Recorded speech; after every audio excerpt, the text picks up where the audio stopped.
شب گذشت و تب گذشت و عمر رفته برنگشت. نوبهاری تازه آمد، داغ لاله تازه گشت.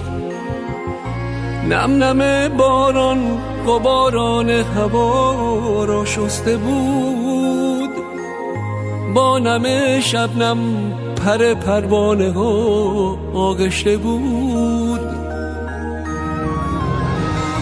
بر حریر خاطر دست توان سرنوشت، خاطرات تلخ و شیرین را کنار غم نوشت.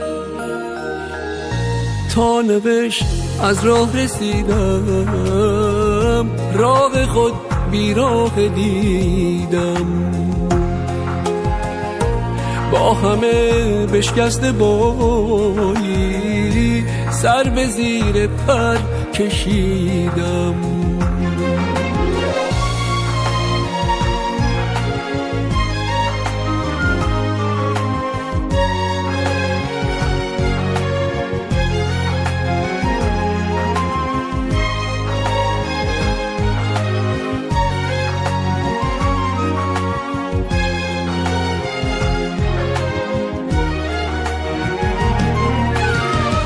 افتاده در بندم،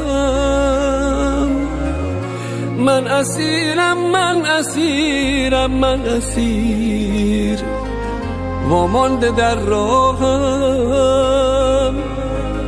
ای خدا دستم بگیر، دستم بگیر.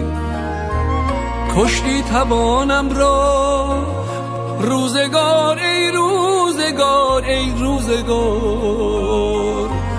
وامانده در راهم، ای خدا دستم بگیر، دستم بگیر. دست فرمان طبیعت کشت من را با حقیقت،